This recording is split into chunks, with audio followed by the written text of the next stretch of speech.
بسم اللہ الرحمن الرحیم۔ السلام علیکم۔ اس ویڈیو میں ہم تفسیر ابن کثیر ضیاء القرآن کو آگے کنٹینیو کریں گے۔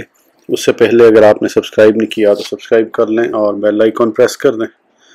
تو شروع کرتے ہیں سورہ بقرہ آیت نمبر 58 اور 59، 58 اور 59۔ وَإِذْ قُلْنَا ادْخُلُوا هَٰذِهِ الْقَرْيَةَ فَكُلُوا مِنْهَا حَيْثُ شِئْتُمْ رَغَدًا وَادْخُلُوا الْبَابَ سُجَّدًا وَقُولُوا حِطَّةٌ نَغْفِرْ لَكُمْ خَطَايَاكُمْ وَسَنَزِيدُ الْمُحْسِنِينَ فَبَدَّلَ الَّذِينَ ظَلَمُوا قَوْلًا غَيْرَ الَّذِي قِيلَ لَهُمْ فَأَنزَلْنَا عَلَى الَّذِينَ ظَلَمُوا رِجْزًا مِّنَ السَّمَاءِ بِمَا كَانُوا يَفْسُقُونَ۔ ترجمہ: اور یاد کرو جب ہم نے حکم دیا داخل ہو جاؤ اس بستی میں، پھر کھاؤ اس میں جہاں سے چاہو اور جتنا چاہو، اور داخل ہونا دروازے سے سر جھکائے ہوئے، اور کہتے جانا بخش دے ہمیں، ہم بخش دیں گے تمہاری خطائیں، اور ہم زیادہ دیتے ہیں نیکوکاروں کو۔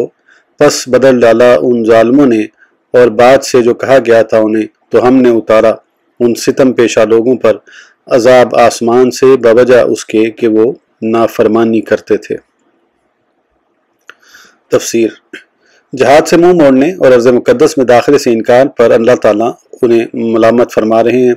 حضرت موسیٰ علیہ السلام کی برکت سے جب وہ بلاد مصر سے ہجرت کر کے چلے آئے تو انہیں اپنی آبائی میراث ارض مقدس میں آباد ہونے اور کفار عمالقہ سے جہاد کرنے کا حکم ملا، کیونکہ یہود کی عدم موجودگی میں انہوں نے بنی اسرائیل کے اصلی وطن شام پر قبضہ جما لیا تھا، لیکن انہوں نے لڑائی سے صاف انکار کر دیا، کمزوری اور بے سر و سامانی کا بہانہ کیا۔ چنانچہ اس کی پاداش میں اللہ تعالیٰ نے انہیں طیہ کے ریگستان میں ڈال دیا۔ اس کا ذکر سورہ مائدہ میں آیا ہے۔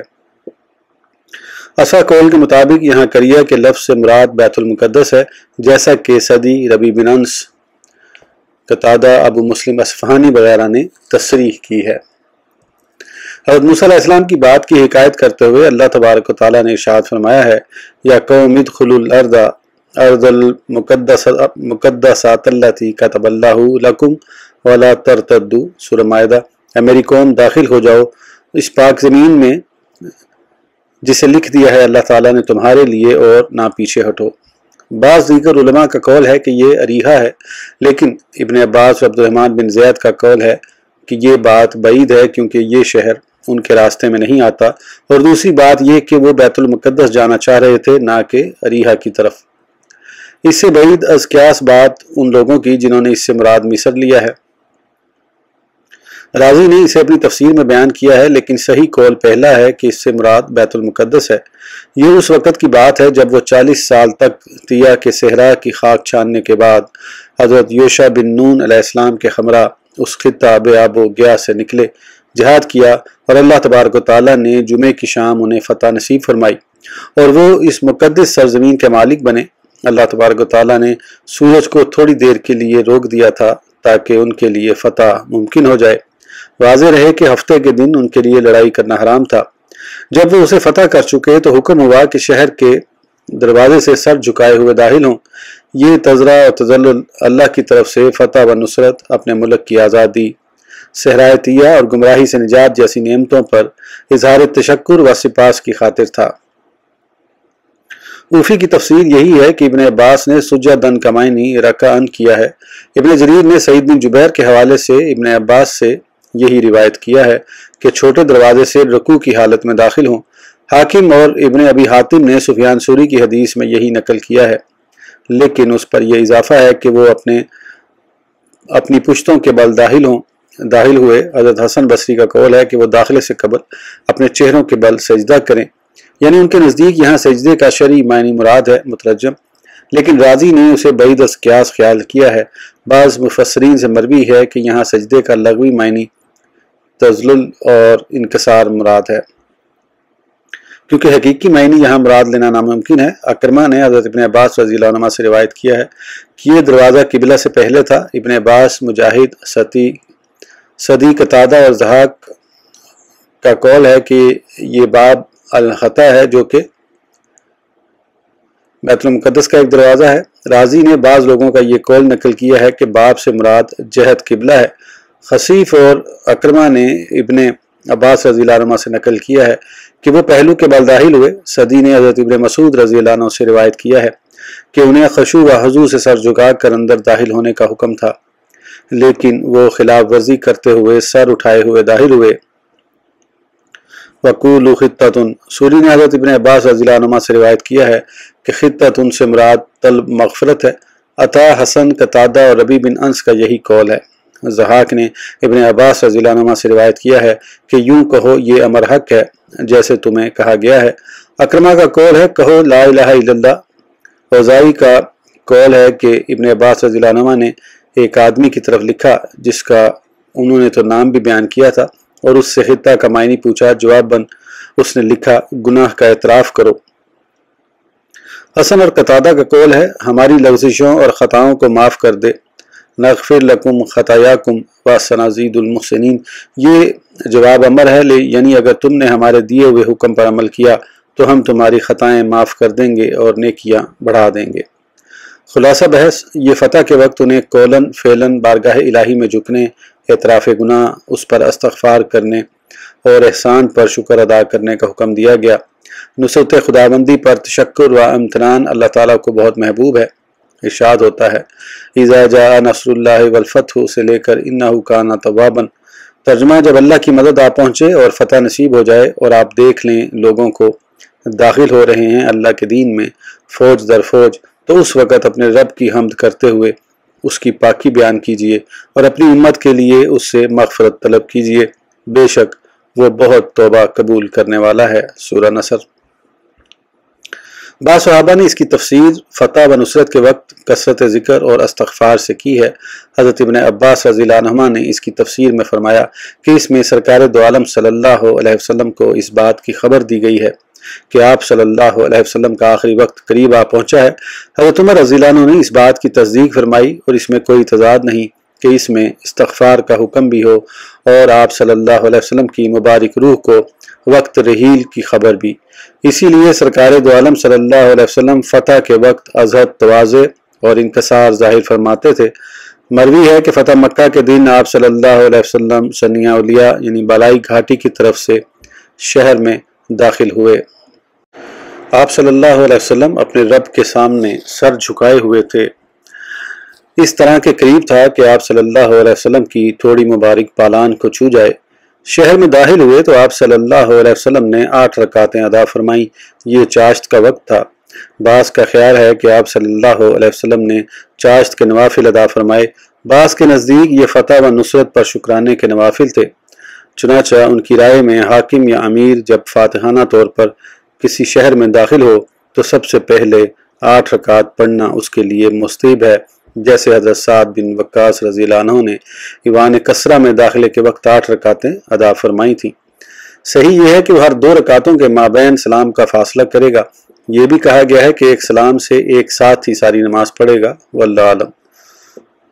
قول تعالی فَبَدَّلَ الَّذِينَ ظَلَمُوا قَوْلًا غَيْرَ الَّذِي قِيلَ لَهُمْ۔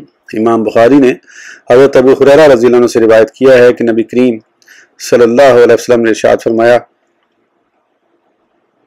بنی اسرائیل سے کہا گیا کہ شہر کے دروازے سے سر جھکائے ہوئے داخل ہونا اور کہتے جانا بخش دے، لیکن وہ سرین کے بل داخل ہوئے اور تحریف کر کے بجائے حتتن کے حبتن فی اشارہ کہتے ہوئے گئے۔ ابو داؤد، نسائی، عبدالرزاق، ترمذی نے اسے روایت کیا ہے۔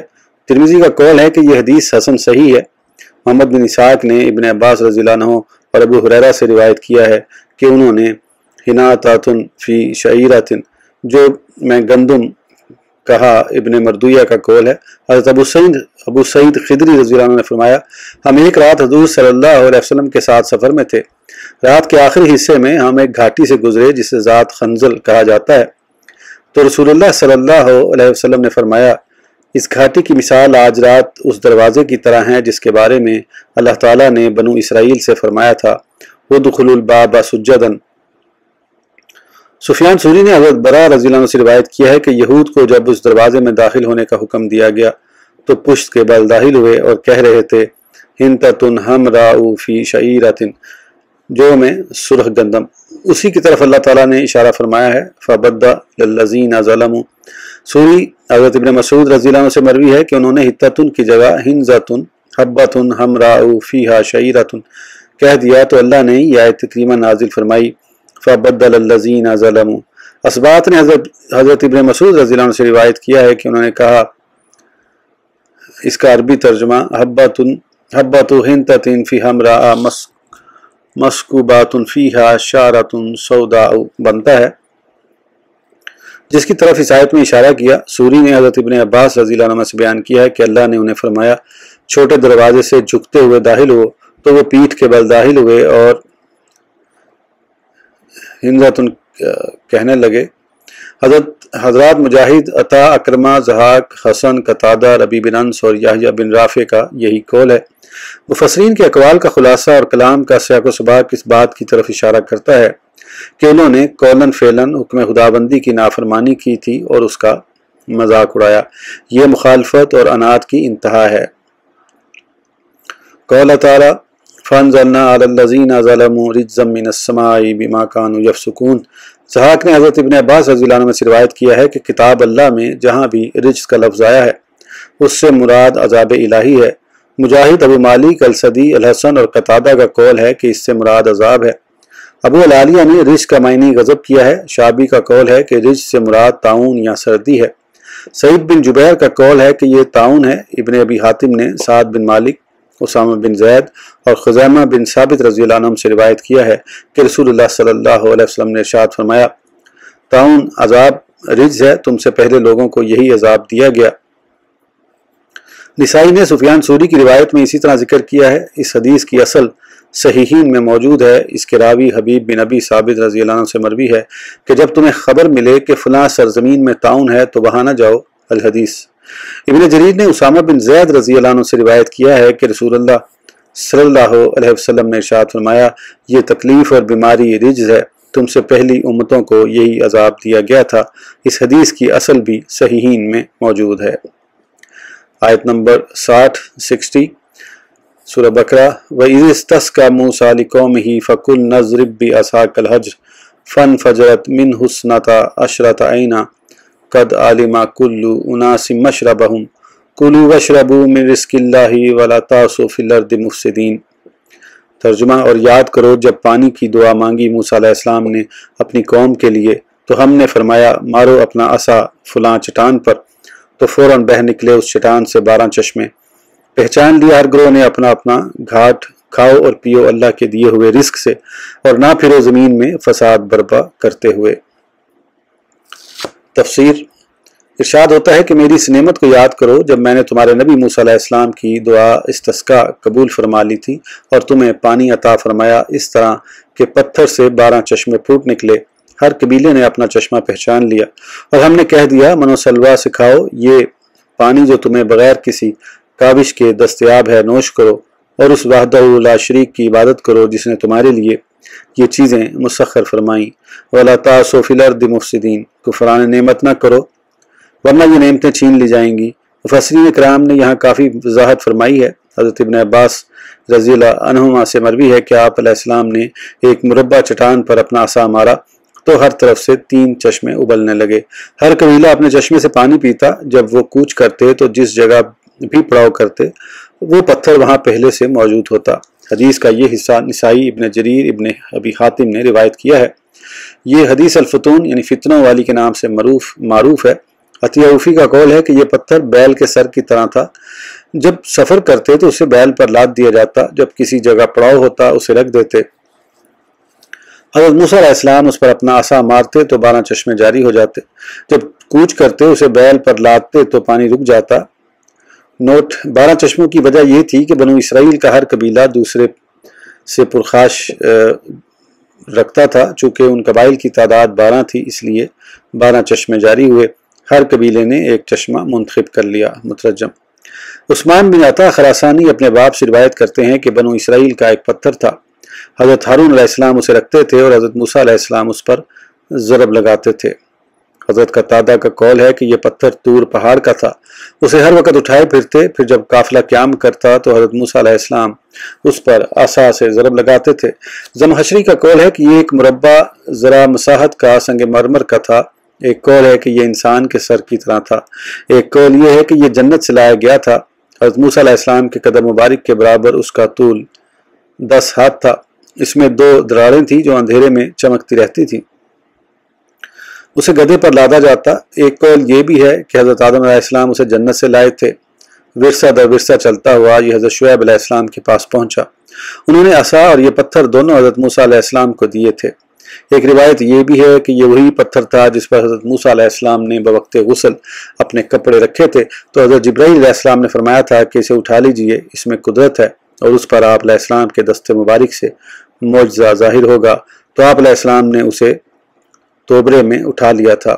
بیان کیا جاتا ہے کہ حضرت موسیٰ علیہ السلام ایک پتھر پر اپنے کپڑے رکھ کر نہا رہے تھے قدرت خداوندی سے، وہ پتھر آپ کے کپڑے لے کر بھاگ گیا۔ اس کی تفصیل آگے آئے گی۔ مترجم زمخشری کا قول ہے کہ یہ الحجر پر لام یہاں جنس کے لیے ہے، عہد کے لیے نہیں، یعنی اضرب الشیء الذی یقال لہ الحجر، وہ چیز جسے پتھر کہا جاتا ہے اس پر عصا مارو۔ حضرت حسن کا فرمان ہے کہ کسی مخصوص پتھر پر مارنے کا حکم نہیں دیا گیا تھا۔ فرماتے ہیں اور یہی معجزے کا اظہار اور قدرت کا کمال ہے۔ حضرت موسیٰ علیہ السلام پتھر پر اپنا عصا مارتے تو فوراً اس میں سے 12 چشمے بہہ نکلتے، پھر ضرب لگاتے تو وہ خشک ہو جاتے، تو کہنے لگے اگر یہ پتھر حضرت موسیٰ علیہ السلام سے گم ہو گیا تو ہم تو پیاسے مر جائیں گے۔ چنانچہ اللہ تبارک و تعالیٰ نے آپ علیہ السلام کی طرف وحی فرمائی کہ آئندہ پتھر کو حکم دیا کریں تو اس سے چشمے بہنا شروع ہو جائیں گے۔ اب عصا نہ ماریں، شاید انہیں یقین آ جائے، واللہ علم۔ یحییٰ بن نضر کا قول ہے کہ میں نے جویبر سے پوچھا ہر گروہ نے اپنا اپنا چشمہ کس طرح پہچانا تھا۔ انہوں نے کہا کہ جب حضرت موسیٰ علیہ السلام پتھر پر اپنا عصا مارنے لگتے، ہر قبیلے کا آدمی پاس کھڑا ہوتا، ضرب لگتے ہی فوراً اس میں چشمے جاری ہو جاتے، ہر چشمہ ایک شخص کی طرف بہنے لگتا، وہ شخص اپنے قبیلے کو بلا کر یہ کہہ دیتا کہ یہ چشمہ تمہارا ہے۔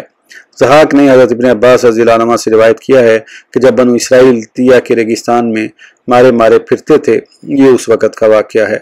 قدرت نے ان کے لیے پتھر سے پانی کی نہریں جاری کر دیں۔ اکرمہ ان ابن عباس رضی اللہ عنہ اور مجاہد سے یہی مروی ہے۔ یہ واقعہ اس واقعے کے مشابہ ہے جو سورہ اعراف میں ہے، لیکن چونکہ وہ مکی صورت ہے اس لیے وہاں اس کا بیان غائب کی ضمیر سے کیا گیا ہے، کیونکہ اللہ تبارک و تعالیٰ اپنے رسول مقبول علیہ الصلوۃ والتسلیم کو ان کے حالات سے آگاہ فرما رہے ہیں۔ لیکن یہ سورہ بقرہ مدنی صورت ہے، اس لیے خطاب ان کو ہے۔ سورہ اعراف میں فم بجست کہا کیونکہ وہ ابتدائے انفجار ہے اور یہاں آخری حالت کی خبر دی جا رہی ہے، لہٰذا انفجار کا ذکر یہاں مناسب تھا، وہ لفظ وہاں مناسب تھا، واللہ علم۔ دونوں جگہ کی کلام میں 10 جگہ فرق ہے، لفظی بھی اور معنوی بھی۔ زمخشری نے انہیں اپنی تفسیر میں بیان کیا ہے اور ان کے جوابات بھی دیے ہیں اور یہ حقیقت کے قریب ہے، واللہ علم۔ وَإِذْ قُلْتُمْ يَا مُوسَىٰ لَن نَّصْبِرَ عَلَىٰ طَعَامٍ وَاحِدٍ فَادْعُ لَنَا رَبَّكَ يُخْرِجْ لَنَا مِمَّا تُنبِتُ الْأَرْضُ مِن بَقْلِهَا وَقِثَّائِهَا وَفُومِهَا وَعَدَاسِهَا وَبَصَالِهَا قَالَ أَتَسْتَبْدِلُونَ الَّذِي هُوَ أَدْنَىٰ بِالَّذِي هُوَ خَيْرٌ اهْبِطُوا مِصْرًا فَإِنَّ لَكُم مَّا سَأَلْتُمْ۔ ترجمہ اور یاد کرو جب تم نے کہا اے موسیٰ علیہ السلام ہم صبر نہیں کر سکتے ایک ہی طرح کے کھانے پر، سو آپ دعا کیجئے ہمارے لیے اپنے پروردگار سے کہ نکالے ہمارے لیے وہ جن کو زمین اگاتی ہے، مثلا ساگ اور ککڑی اور گیہوں اور مسور اور پیاز۔ موسیٰ علیہ السلام نے کہا کیا تم لینا چاہتے ہو وہ چیز جو ادنا ہے اس کے بدلے میں جو عمدہ ہے؟ اچھا جا رہو کسی شہر میں تمہیں مل جائے گا جو تم نے مانگا۔ تفسیر۔ اللہ تعالیٰ کے لطف و کرم اور فضل و احسان کا بیان جاری ہے۔ ارشاد ہوتا ہے میری اس نعمت کو یاد کرو جب میں نے من و سلبہ جیسا عمدہ، نفع بخش، خوشگوار کھانا بلا مشقت عطا فرمایا، لیکن تم الٹے پاؤں پھر گئے اور میرے عطا کردہ رزق پر اکتاہٹ کا اظہار کیا اور حضرت موسیٰ علیہ السلام سے گھٹیا قسم کی اشیاء کا مطالبہ کرنے لگے۔ حضرت حسن بصری کا قول ہے کہ وہ زیادہ نعمتیں کھا کر بگڑ گئے اور اترانے لگے، ان سے صبر نہ ہو سکا اور گزشتہ طرز زندگی کو یاد کرنے لگے۔ یہ قوم مسور، پیاز، ساگ اور گندم کھانے کی عادی تھی، چنانچہ انہوں نے انہی اشیاء کا پرزور مطالبہ کرنا شروع کر دیا۔ انہوں نے طعام واحد، ایک کھانے کا لفظ استعمال کیا تھا، حالانکہ وہ 2 چیزیں من و سلوہ کھاتے تھے۔ اس کی وجہ یہ ہے کہ صبح و شام چونکہ ان کا ایک ہی قسم کا کھانا ہوتا تھا، روزانہ ڈش کے تبدیل نہ ہونے کی وجہ سے انہوں نے یہ لفظ استعمال کیا۔ بقل، ساگ پات، کسا، ککڑی، عدس، مسور اور بصل، پیاز تو معروف سبزیاں ہیں،